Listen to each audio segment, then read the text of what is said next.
प्रिय मित्रों, जैसा कि आप सभी जानते हैं कि इस मिट्टी का ध्येय वाक्य है, उठो धरा के वीर सपूतो, धरती स्वर्ग बनाना है। अर्थात हम भारत के युवाओं और युवतियों को जगा रहे हैं, एक प्रयास कर रहे हैं, अखंड, प्रचंड और प्रबल पुरुषार्थ कर रहे हैं कि हमारे भारत के नवयुवक नवयुवतियां जागरण की ओर चलें, जागृत हों, तेजस्वी हों और अपने शरीर रूपी ये जो धरती है इसी को स्वर्ग बनाए। इसी के लिए यह दास 24 घंटे, हर पल, हर क्षण एकमात्र चिंतन करता है। इसके अलावा इस जीवन का कोई ध्येय नहीं है, जीवन का कोई उद्देश्य नहीं है। और मित्रों, यह वीडियो भी रात को 10:20 और 51 सेकेंड पे बना रहा हूं। आज मन बहुत भावुक है और भावुकता के इस क्षण में आप देख रहे हैं कि जब मन बहुत भावुक होता है तो अश्रु प्रभावित होना ये स्वाभाविक लक्षण होता है। और मन भावुक क्यों है, ये आंसू क्यों आ रहे हैं, ये मैं आपसे कह तो नहीं सकता। सरल सी बात है, पर मैं अपनी वजह से आपको दुख दूं, ये मेरे उद्देश्य की नहीं है। हम जैसे भी हैं, आप देख रहे हैं, आनंद में हैं। आप हमारे आंखों में तो अश्रुधारा देख रहे हैं, पर हमारे वाणी में और हमारे चेहरे में पूरा उत्साह, धैर्य, साहस और प्रार्थना है। फिर से एक बार बोलता हूं, उत्साह, धैर्य, साहस और प्रार्थना है। और एक जो सबसे पहली चीज होती है मित्रों, संकल्प। क्यों? क्योंकि इस मिट्टी ने संकल्प धारण कर रखा है कि जब तक यह दास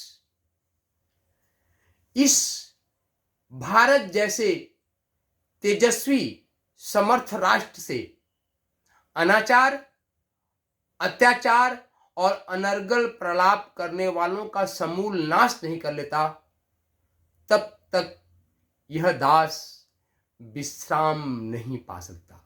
क्यों? मित्रों, इस मिट्टी के हर श्वास में भगवान श्री राम बसे हुए हैं। श्री के साथ श्वास लेता हूं और राम के साथ श्वास बाहर जाता है।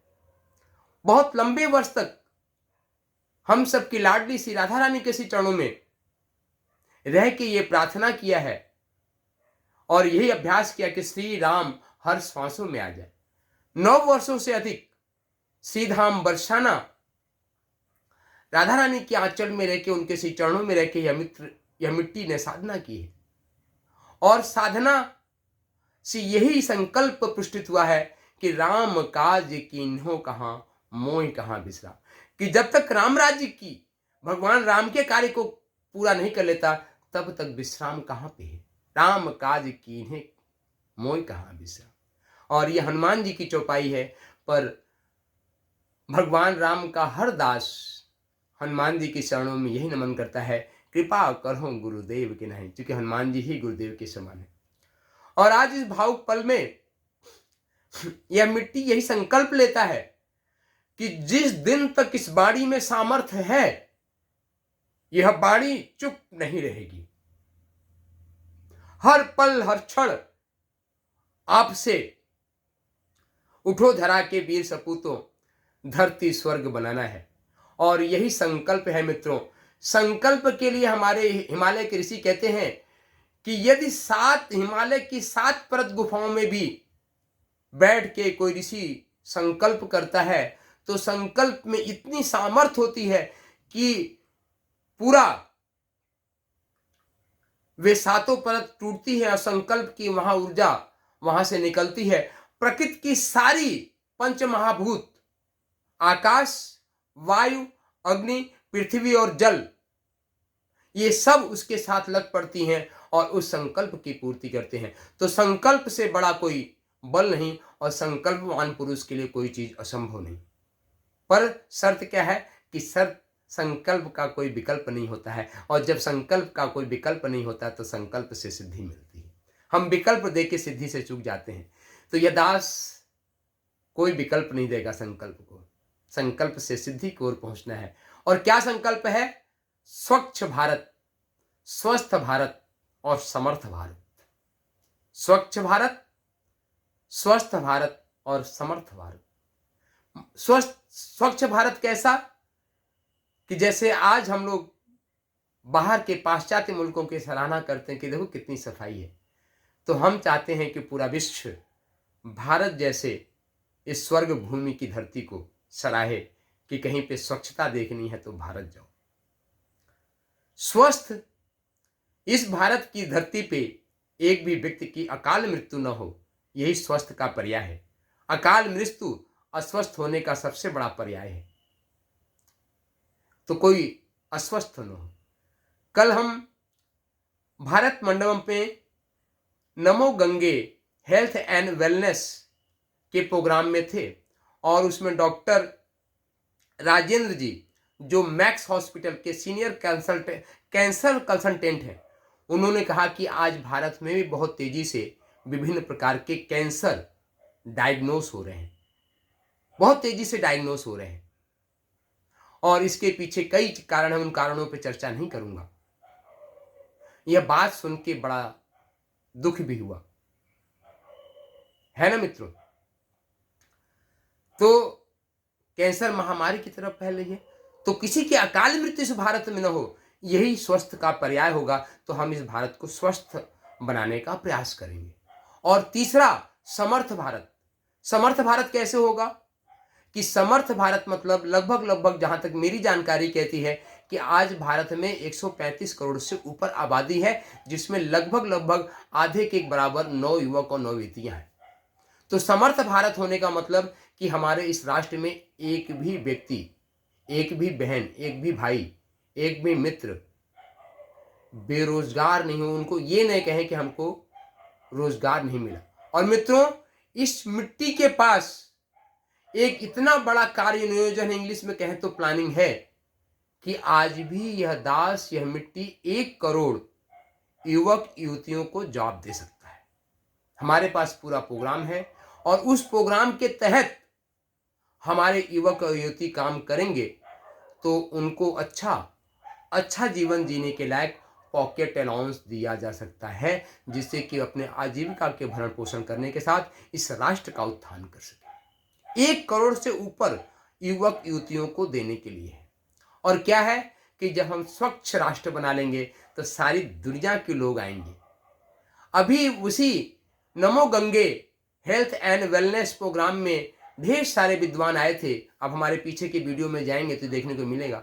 उन्होंने कहा कि आजकल हेल्थ टूरिज्म बहुत तेजी से बढ़ रहा है, और हेल्थ टूरिज्म को बढ़ावा दिया जाए तो भारत बहुत हो सकता है। अभी यहां से लोग इलाज कराने बाहर जाते थे, हम लोग भारत को कुछ ऐसा बनाए कि पूरे लगभग 200 देशों से लोग भारत में इलाज कराने आए। क्यों? यहाँ पे अमूल्य क्या है? अमूल्य है यहाँ का आयुर्वेद, अमूल्य क्या है यहाँ का योगा, अमूल्य क्या है यहाँ की ध्यान पद्धति जो हमारे ऋषियों के द्वारा हमको मिली है। तो मेडिकल टूरिज्म के माध्यम से हमारा अनुमान है कम से कम 5 करोड़ युवक और युवतियों को नौकरी दी जा सकती है। आप कहोगे सैलरी क्या मिलेगी? यदि मेडिकल टूरिज्म में हमारी मनोधारणा के अनुसार, हमारे मन में जो पूरा कार्य नियोजन है उसके अनुसार कोई युवक युवती काम कर रही है तो 30,000 रुपये न्यूनतम सैलरी है, और बहुत अच्छा काम करेगी तो 1 लाख भी कमा सकती है और इससे ज़्यादा भी कमा सकती है, यदि मेडिकल टूरिज्म के मामले में जो हमारे मन में अवधारणा है। पर उससे पहले स्वच्छ बनाना पड़ेगा। हमारे युवक और युवतियों को कुछ गारंटी लेनी पड़ेगी कि कोई बहन यदि विदेश से भारत की धरती पे आती है तो हमारे हर युवक को यह संकल्प लेना पड़ेगा कि अपने बहन के चरित्र की रक्षा हम करेंगे। कोई आतताई, कोई आतंकवादी हमारी विदेशों से आई हुई, पाश्चात्य संस्कृति से आई हुई बहनों का चौराहे पे बलात्कार हो, सामूहिक बलात्कार हो, यह इस राष्ट्र को कतई और कतई गवारा नहीं, कतई और कतई गवारा नहीं। मित्रों, फिर यह अश्रुधारा फूट पड़ रही है ना। कि जब ये सुनता हूं कि अपने देश की बहनें हों, चाहे पाश्चात्य देशों की बहनें हों, और इस भारत में बलात्कार की बात सुनता हूं, तो रूह और रोंगटे कांप जाते हैं। और फिर आता है इस नटवर गोपाल का। पर भारत का संविधान भी इतना चित्र विचित्र है कि बलात्कारी तो बाहर घूमते हैं, जो ओरिजिनल बलात्कारी हैं, और आरोप रख के अन्य लोगों को अंदर कर दिया जाता है। ज्यादा कुछ आप हमारे इशारों को समझ रहे हैं। तो मित्रों, तो हमारे युवक भाइयों को, युवतियों को भी इतना समर्थ बनना पड़ेगा। और मेरे पास तो ऐसी कार्य योजना भी है, ऐसी मैं सेल्फ डिफेंस की प्रैक्टिस जानता हूं कि यदि हमारी बहनें अभ्यास कर ले तो क्या मजाल 10 लड़के भी मिलके, 10 लोग भी मिलके उनका बलात्कार कर पाए। पर आज हमारी बहनों से भी प्रार्थना है कि वो अपने सेल्फ डिफेंस को नहीं सीखती, वे अपने श्रृंगार और बनावट में तो लगी है। अरे बहनें, सेल्फ डिफेंस करना सीख लो, और कुछ नहीं, 5-7 पंच याद कर लो, और एक पंच में ही आपको एक को धराशायी कर सकते हो। क्योंकि हमारे भारत की बहनें मोम की गुड़िया नहीं है, वे दुर्गा शक्ति का अवतार है। वे मां लक्ष्मी हैं, मां गायत्री और मां सरस्वती हैं, तो मां दुर्गा शक्ति का अवतार भी है। तो हम अपनी बहनों से यही निवेदन करते हैं कि बहनों, अपने अंदर दुर्गा शक्ति को जागृत करो। आने वाले इस राष्ट्र को आपकी दुर्गा शक्ति की आवश्यकता है, दुर्गा शक्ति की आवश्यकता है, और आप समर्थ बने, अपने आप में समर्थ बने। तो मित्रों, यही वीडियो हम आपसे कहना चाहते थे कि आओ हम सब मिलके उठो धरा के वीर सपूतों, धरती स्वर्ग बनाना है। मन भावुक किसी और कारण से है मित्रों, उस बात को यहाँ पे नहीं कहना चाहते, क्योंकि उस बात को सुनेंगे तो आपको हृदय में दुख मिलेगा। ऐसे दुख का कोई कारण नहीं है, क्योंकि यह मरण धर्मा शरीर है और इसको एक दिन मर जाना है। पर मरने से पहले यह जीवन सफल बने, सुफल बने और सार्थक हो। और परम पूज्य गुरुदेव के श्री चरणों में जब पहुंचे तो गुरुदेव से कहें कि गुरुदेव, आपका यह पुत्र आपके संकल्पों को पूरा करके आया है, निहत्था खाली हाथ नहीं आया। गुरुदेव, रक्त की हर बूंद इस राष्ट्र को न्यौछावर करके आया है। गुरुदेव, एक पल भी, एक क्षण भी, एक श्वासे भी, एक शब्द को भी व्यर्थ नहीं जाने दिया है। क्योंकि हमारे गुरुदेव, जिनसे यह ऊर्जा मिली है, जिनसे यह वाणी मिली है, उन गुरुदेव का कहना था, बेटा सबसे पहले समय का संयम करना, समय संयम, समय ही जीवन है। और उसके बाद उन्होंने कहा, बेटा विचार संयम, अपने शब्दों को बहुत तोल मोल के बोलना। तीसरा अनुशासन दिया इंद्रिय संयम, कि बेटे अपने इंद्रियों पे संयम रखना। और चौथा उन्होंने कहा अर्थ संयम। ये 4 संयम हमारे गुरुदेव ने कहा है। और गुरुदेव ने कहा कि बेटा, इन चारों संयम को जब तुम्हारे अंदर समझदारी होगी, जब पूरा मन मस्तिष्क समझदार होगा, तभी जाके आप ईमानदार बन पाएंगे। और जब आप ईमानदार होंगे, ईमानदारी से अपने कर्तव्यों का निर्वहन करेंगे, तो ही आप जिम्मेदार बन पाएंगे। और जब आप जिम्मेदार होंगे तो ही बहादुर बन पाएंगे, और बहादुर होंगे तो ही इस राष्ट्र का निर्माण करेंगे। क्योंकि वीर भोग्या वसुंधरा, कोई कायर इस वसुंधरा पे राज नहीं कर सकता। इस भारत की वसुंधरा पे कोई राज कर सकता है तो चंद्रगुप्त मौर्य जैसा कोई व्यक्ति राज कर सकता है। और इस धरा के आतंक और अनाचार और अत्याचार को कोई मिटा सकता है तो वह चाणक्य जैसा कोई मिटा सकता है। तो चाणक्य जैसा ही, गौतम बुद्ध जैसा ही, शंकराचार्य जैसा ही यह मिट्टी ने भी संकल्प किया है कि इस धरती से अनाचार, अत्याचार, अनर्गल पलाप को समूल नाश करके रहूंगा, रहूंगा, रहूंगा, रहूंगा। अब इस धरती पे अनर्गल पलाप, अत्याचार, अनाचार, पापाचार, भ्रष्टाचार नहीं चलेगा, नहीं चलेगा, नहीं चलेगा। ओम पूर्णमदः पूर्णमिदं पूर्णात् पूर्णमुदच्यते पूर्णस्य पूर्णमादाय पूर्णमेवावशिष्यते पूर्णादर विपरापतः सुपूर्णा पुनरापतः वैष्णव विक्रीणाम वह समूर्जा ग्वम सत्कृतो स्वाहा सर्वग्वै पूर्णगम स्वाहा सर्वग्वै पूर्णगम स्वाहा। मित्रों, आज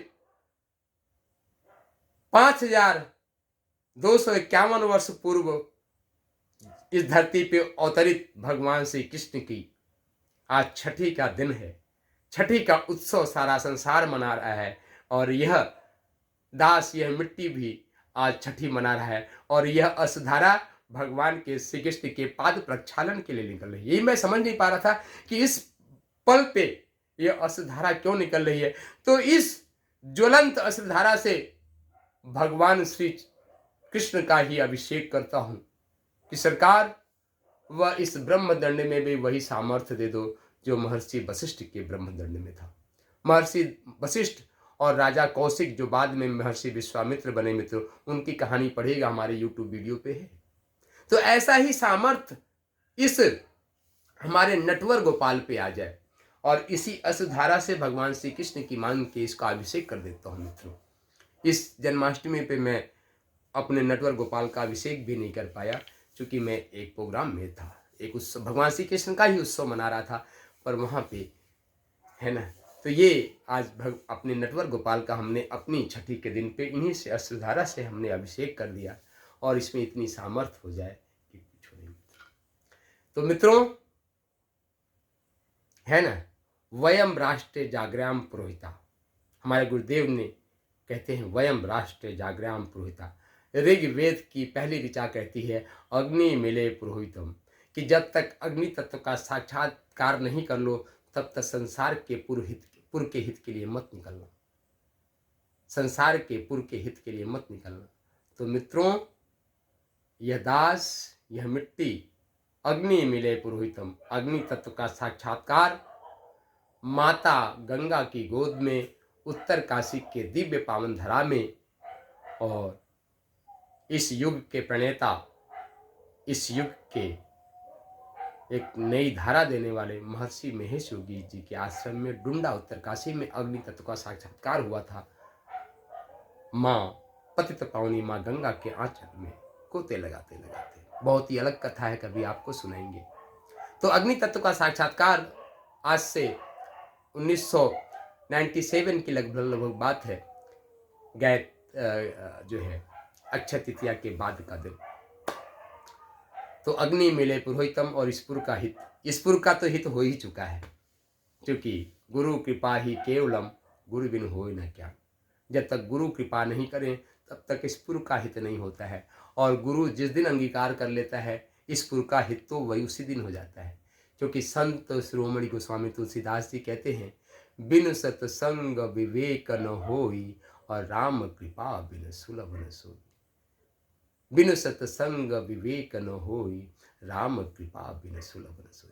जब तक सत्संग प्राप्त नहीं होता है तब तक जो है हमको विवेक का जागरण नहीं होता है, और जब सत्संग मिल जाता है अर्थात गुरु का सानिध्य मिल जाता है, संतों का संत मिल जाता है। और आज एक दिव्य संत से बात हो रही, उन्होंने कहा कि संतों से ही समृद्धि है और गौ माता से ही वृद्धि है। संतों से समृद्धि और गौ माता से वृद्धि, धन वृद्धि। तो यही मित्रों, यही है। आप सबके हृदय में बैठे हुए भगवान श्री राम को नमन बंदन करता हूँ, क्योंकि भारत का वैदिक वांग में मानता अयम आत्मा ब्रह्म सर्वम खलविदम ब्रह्म, अहम ब्रह्मास्मि, अहम सच्चिदानंदोहम तत्त्वमसि। ये भारत का विज्ञान और विज्ञान कहता है। इसी को हम वैष्णव का मूल ग्रंथ भक्तमाल कहता है। भक्ति भक्त भगवंत गुरु चतुर नाम बपुए, इनके पद बंधन किए नासहि विघ्न अनेक, नासहि विघ्न अनेक। तो मित्रों, इसी भावुक मन से, भावुक क्षण में भगवान श्री कृष्ण के इस छठी के पावन पर्व पर भगवान महाकाल के श्री चरणों में नमन बंदन करते हुए ओम असंभवं संभवकर्तुमुद्यतं प्रचंड झंझामृतिरोध सक्षमं युगस्य निर्माण कृते समुद्यतं परमं महाकालमं नमाम्यहम्, परमं महाकालमं नमाम्यहम्। तो मित्रों, महाकाल को, चूंकि आने वाला कुछ वर्ष महाकाल ने ही अपने हाथ में दायित्व ले लिया है। कोरोना महामारी महाकाल ने हम सबको जगाने के लिए भेज रहा था, पर हम सबके जीवन का दुर्भाग्य है कि उस महामारी के अलार्म को जगने के बाद भी आज हमारे पास समय नहीं। ये दुनिया का सबसे बड़ा आश्चर्य है ना। और ऐसे ही महामारी हो सकता है कि हम नहीं जागे तो आने वाले समय में कुछ और आएगा। तो मित्रों, इसीलिए कह रहा हूँ, उठो धरा के वीर सपूतों, धरती स्वर्ग बनाना है। उठो धरा के वीर सपूतों, धरती स्वर्ग बनाना है। फिर मित्रों, इस वीडियो में इतना ही। आप सबसे यही प्रार्थना है कि इस मिट्टी के स्वास्थ्य के लिए भगवान से आप प्रार्थना कीजिए, और आप सबके मंगलमय जीवन के लिए, उज्जवल भविष्य के लिए यह दास हर पल, हर क्षण, हर श्वासे, जब तक इस मिट्टी में सामर्थ्य है, जिस तक ये श्वासें चल रही हैं, और जब तक इस मिट्टी में एक बूंद रक्त भी है, ये इस राष्ट्र को और आप सबको समर्पित है, समर्पित है, समर्पित है, विसर्जित है और विलय है। बोलो सद्गुरुदेव भगवान की जय।